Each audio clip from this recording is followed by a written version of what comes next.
Okay, I'm Mustafa Janadu in Washington, D.C., here with Kunle Williams in Lagos, the capital, the disastrous town of corruption. We're here for the first episode of Political Animals. Incisive, critical, cynical. I think Kunle's a little bit more hopeful than I am about the world, but anyway, let's get straight to it. So there's more trouble in Gaza. Kunle, brief us with what's going on.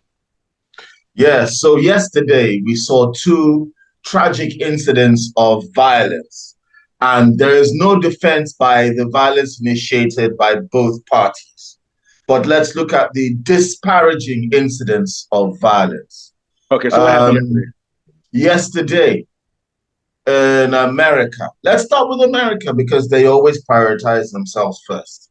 Yeah. In America, there was an attack on some protesters who were protesting the release of hostages.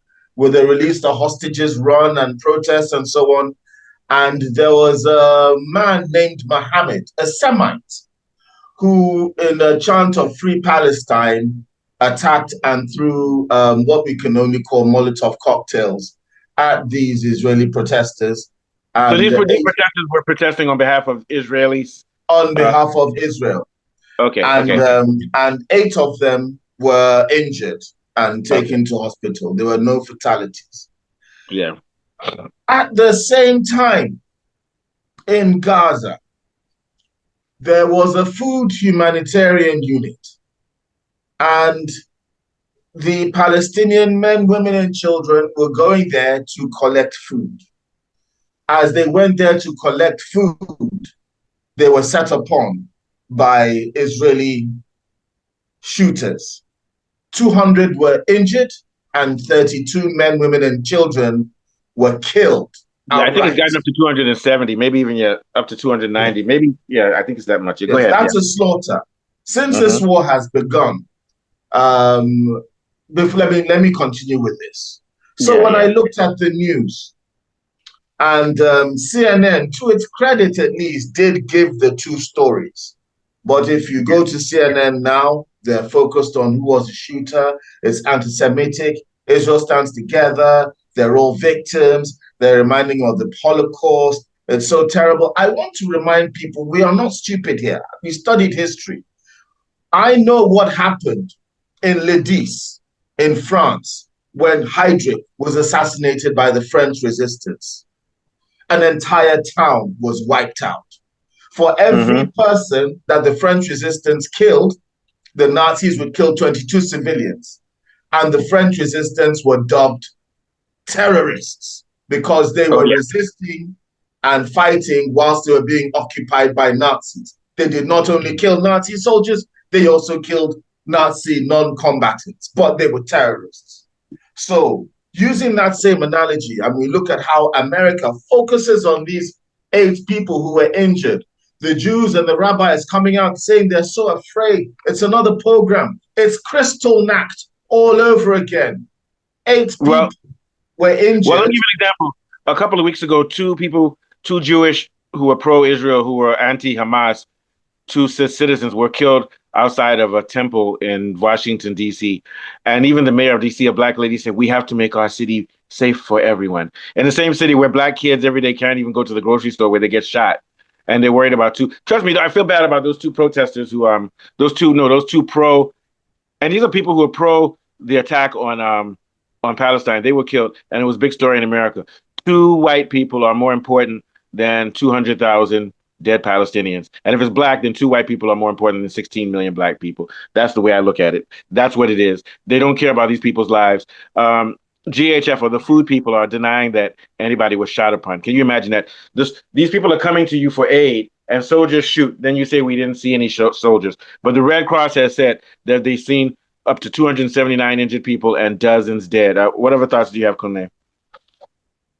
So when we now look at it, in the space of 20 months, we've seen 60,000 people killed Mostly in the women and space of children. 20 months. That's 3,000 people a month, right? That's about 100 people every day. And you had to go back to an incident where on one day, two Jews were killed and it was a big deal. 100 Palestinian men, women, or children are being deliberately killed every single day, and Funded by they the United don't States. Funded by the matter. United States. Yeah. Yes, and they don't matter. We're not interested. In fact, if you even discuss the 100 men, women, and children being killed every day, you're anti-Semitic. Yep. An anti-Semitic charge has been brought against a man who is himself a Semite. That's like me being charged for being racist to black people. Yeah. That's basically what's happening now in America. And this has become a mandate for murder. This is why I am not No, happy with this this is, attack and I'll say in this America because unequivocally. When we were young, we read stories about how the U.S. bombed the evil people in Japan. Remember when we were in St. Saviour's? yeah, Very good school. Oh, they bombed Hiroshima and Nagasaki or Nagagi, Hiroshima and Nagasaki. I'm just being funny. yeah. But So they this has bombed them become an and they excuse. killed 200,000. And we said, yeah, they killed the bad Japanese. Then they said, no, they talked about World War II and what the Nazis did to the Jews. And when I read it, I was like, how can people do it? Now I know how they do it. It's the same as today. You paint some people as really evil, kill them, and we even know that these kids and children are getting killed on purpose. It has nothing to do with fighting Hamas, but people are sitting down and letting it happen. So this is what it means. Then is that when history judges us, we will say that the world stood by and let these killed girls get killed. It's a myth that human beings are compassionate, that human beings are brave, that human beings care about justice. Because if they did, America right now should be uh, there should be civil disobedience, and the whole country should be shut down on behalf of those children. The same way we shut down the country when we were at the Vietnam War, but that's because Americans were getting killed. Sorry, couldn't they continue? Yeah. So these 8 people are likened to almost martyrs. The 8 people who were attacked in was it in America? They are being likened to martyrs in a program or a crystal. Forget that they're still alive, but they're martyrs. They're living martyrs. Yeah, they're scarred for And they life. have They're become scarred the for life. mandate for murder. And I fear that over the next few days, there is going to be a ramp up of slaughter of Palestinians as a justification for this incident that happened on Sunday. Because as we know, they are looking for justification and to continue in the genocide and to continue slaughtering these people because they claim that they are animals less worthy of life. That's why on a random day, 80 people die. It's not a big deal, but 7 aid workers die, and we hear about it for months. The value placed on life is not the same. Yeah. And if And you that's think it also doesn't remember affect you, that it the IDF does. is systematically killing Western media people as well as care workers, and Israel will not allow the IDF will not allow news agencies into Gaza to report about what's really going on. So they're covering up. They're trying to cover up a genocide, and they kill people. They will kill you if they see you if they identify you as one of the people who called the press. Like somebody probably called the press and told them about this. They're going to hunt down those people and kill them too. This goes far. Do you remember last year or 2 years ago before October the 17th when American snipers shot down an American Palestinian reporter, the lady, they shot her in the head when she was protesting the occupation of Gaza by civilians were coming, Jewish settlers were coming in with the help of the IDF and taking land. And she was talking about this. This was before October 17th. And a sniper shot her in the head and said that he was aiming for somebody else or something like that. So this goes to show you that they will even kill Americans. And the reason they'll do it is because the American government will sacrifice Americans who stand up for Gaza. If you do that, the American government will still, because like you said, the American government is controlled by, what is it, AIPAC, and controlled by not Jewish, Zionist lobbying and interests. What are your thoughts? So, yes, so the next question is, are the American people brave enough to stand up as a democracy against tyranny? Are they brave enough to say we are free to protest the killing of men, women, and children en masse? Can they do so? If you look at they don't, even the first of the problem is that do they care about these kids getting killed? At least half of the country doesn't care. I would say more than half, because even in the liberal cities, people believe that Hamas is a terrorist organization and Israel is just defending its right to exist. See, the liberal movement in America defends this genocide just as much as, in fact, they defend it more than the right wing, because the right wing people are like, we're worried about our country. We hate black people and we hate immigrants. So we don't give a shit about what's going on in Israel and Palestine. But the liberal movement here, which is actually run by a lot of Jewish people, is actually for this crap. I mean, like I said, here there are some people who are protesting, but I don't. They're not taking it far enough. People holding placards and things. No, you have to have civil disobedience, strike, and shut down the economy of the country. Strikes are the only way this can work, and for that to happen, you'd have to have a labor union that stands right beside Palestine, and that's what we need. I think every country in the world, we need to stop standing like if you're from Nigeria or you're from South Africa. If you see people getting hurt in Palestine, you should protest just as much as when people are hurting you, because we are all one human village. And what's going to happen there eventually happens to all of us, because this is all driven by imperialism and fascism. And we think, oh, it's over there, but it's going to come to our own grounds too. What are your thoughts? Yeah. Yeah. So when we look at these killings, how do we equate human life when we look at ourselves? I do not support any kind of violence that is being done in protest. We always believe in protesting orally or expressively. We looked at, we saw how this, but I think we need to go farther than oral. Let me add one caveat. We need to go on strike, though. We need to shut down the economy. It doesn't have to be physical violence, but there needs to be a disruption, because the power system will not. They don't care if you orally speak, because if oral protest doesn't mean anything if it doesn't lead to some sort of mechanism which makes the people in power want to change. And the only way you can do that is money or violence. Yeah, sorry, go ahead. Yeah. Yes, and then let's look at what makes a state an authoritarian state or a free state. Let's look at that. If you protest Kim Jong-il in North Korea, you can't protest him. You risk persecution. Yeah. So they're an authoritarian state. If you protest the Chinese Communist Party, the claim is, I don't know whether it's true or not, but the claim is that they're authoritarian. I'm not against authoritarian all the time. It depends on the nature of the authoritarian. Yes. So I'm not criticizing. I'm just saying. So if you look at China and you say, right, if you criticize the Chinese Communist Party, they are an authoritarian government. And the West has always preached that authoritarianism is evil. So, okay, let's dump them away. When you come to America, if you protest the Israeli lobby, you can have your visa revoked. You can be deported. You can be arrested. You can be persecuted. You can face the FBI. America has entered the world of being an authoritarian state. It always while still lying to its people that it's not. Always been one. George Bush had people arrested after September 11th without giving a reason for arresting them, and some of them were just Arab people who were Arab Americans, and they said they don't have to tell you why you're being arrested and putting you in camps. So it's always been an authoritarian country, and even when it's not authoritarian, it's been imperialistic. Hillary Clinton and Obama killed Gaddafi. So authoritarianism, sometimes you may not be authoritarian, but you're imperial.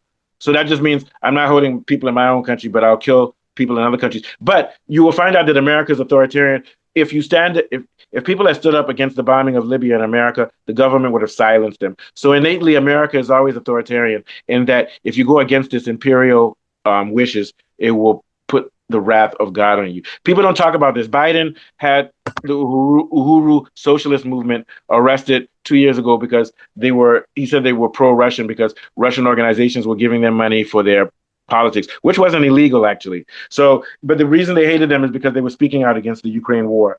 So America is an authoritarian. Yes. I don't think there's one government in the world which is not authoritarian. It's just that you haven't pushed its buttons to find out yet. Sorry, continue. Yeah. Well, what I'll say, the difference with America was that in the past, with America, ignorance was bliss. They had a very effective propaganda machine that had kept us unknowing of what was going on. I will tell you myself, I studied world history up to A level. I did it as a minor in university. I studied it and I was a very avid fan of it. And I am surprised at how little I knew about what was going on in Israel. And I'm a graduate, a postgraduate, well-educated, and somebody that's passionate about the area missed that. If I missed that, for God's sake, the entire bloody free world missed it. And the problem is you can't hide it anymore because social media has made it as such that you can't control the facts anymore. So mainstream media cannot control the narrative. They've had their pants pulled down in public, and everybody can see their stinking underwear right now, and they can't hide it.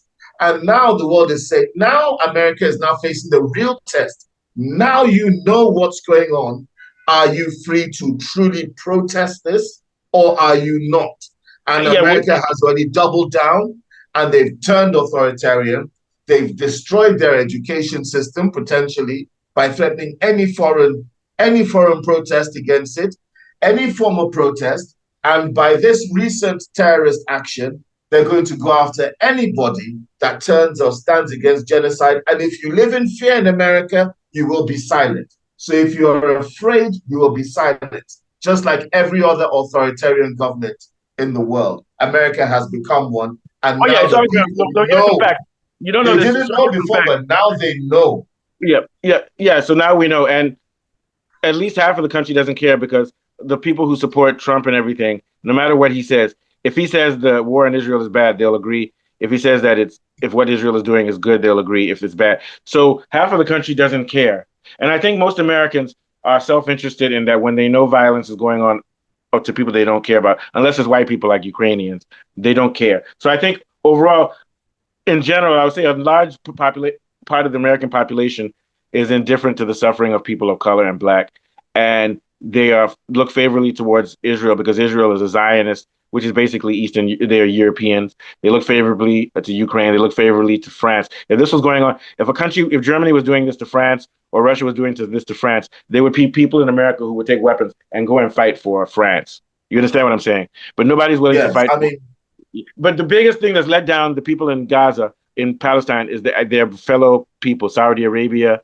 uh, Emirates, even Iran. Those countries, those people there are just sitting down there watching it. This couldn't go on if not for the fact that those guys don't want to stand up for them.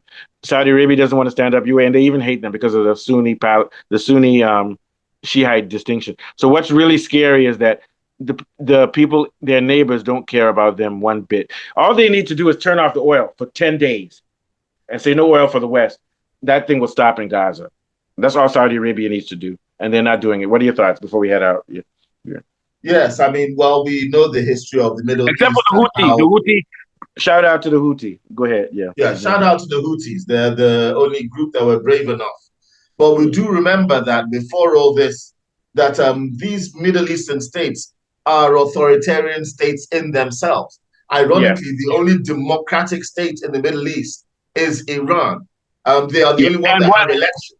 Yeah. Yeah. All the other states are run by what they call royal family. They're Yeah. authoritarian Caliphate. governments. Caliphate or something like that. It's just a funny name for authoritarian states. They're run by police states, and those police states are friendly to America, and they're basically just an army of Tinubu's running the Middle East. That's basically what's happening. Except the difference is that, to be fair to those people, they make sure that their own people are living well. They don't, even if they're not really as free to express real feelings, they do at least get to eat and live well. So that's why they're able to maintain the control, because even though they are running it as an authoritarian state, they are also acting for the better well-being of their people. But this is why they are muzzled. The people of Saudi Arabia, the people of the UAE, they stand with Palestine, but they cannot express this because the authoritarian governments are basically Which is in bed controlled with by American, America. which is in bed with American oil. Yeah. Not just in bed, they are controlled by America. They are basically US governed states. They are Yeah. governed by people the US has put there to control Yeah. them. And that's what they're doing with Nigeria. That's what doing but the reason they can't work it well with Nigeria is because they can't keep Nigerian people pacified because they're so busy being corrupt. They can't Yeah. control. If America wanted to truly control Nigeria, they'd have to make sure that the economy was such that the people were so comfortable that they didn't really care what Tinubu Yeah. or whatever government was Yeah. doing, There's which too is much why chaos. it works Yeah. so All well right. in the Middle East. So time is running out, but we're going to be back tomorrow for part 2 of this. Thanks. Any last thoughts, Kunle? Yeah, so it's been a tragic day. It has been a tragic day. I was very upset when I learned about what happened in America because I knew that this would mean more justified killings in Gaza. Yeah. I They've was already had even more Huckabee said that U.S. aid towards Gaza is what's causing these people to act out yes. against And I was the even more distressed to see that even on this day that America is claiming a pogrom or Kristallnacht, 31 Palestinian men, women, and children were gunned down by the very soldiers that these people were and protesting. hundreds, at least almost 300 injured. So we'll never And know. 300 injured. Never forget the injured. They're not people that cut their finger falling off a tree. These people No. lost This their is limbs. trauma. This is They're life badly people injured. made. This is People pain. made. And yeah, this is real pain. Getting shot. It's going to cause decades of, not just decades. This type of trauma is going to be passed on to their kids. So this is going to affect hundreds of thousands of people. Yeah. Imagine a school shooting that you heard that 270 people were wounded and 30 people were killed in America. It would be on the news for only months. 200. Can you imagine going to school and getting shot, being paralyzed, or having to deal with that? That's trauma that's almost just as bad as death, which will lead to suicides and drug addiction and other things in the future. But anyway, we have to get our... In Palestine, it's just another day. It's nothing because their lives are worthless. And just wait and see. Probably 20 or 30 years from now, you'll see real terrorist groups coming out of Palestine now, based on kids who grew up in these conditions. They'll be perfect kids to turn into mercenaries and all kinds of killers. Yes, because Hamas was formed by 3 survivors of the Gaza massacre in 1956 who hid amongst the dead bodies of their friends and family. Those 3 kids, same thing with Iraq, 9, 12, and 15, went on to form Hamas. How many Hamas leaders are you creating right now? Oh, they will. How many? The perfect, and what's going to happen, this is why we might end up seeing a world war. Some of these people will now do terrorist acts on America and things. So it's very dark times we have right now. But we want to ask people watching this to support our channel, Political Animals. It's new. With me and Kunle, once in a while we have some other people. Some of them are believe everything is a lie from the liberal media. We'll talk about that another day, Kunle. Yes, we'll talk about that. We'll get them. All right, see you in about 30 minutes. Okay, thanks. Okay. All right, good show, guys. Thanks. Okay.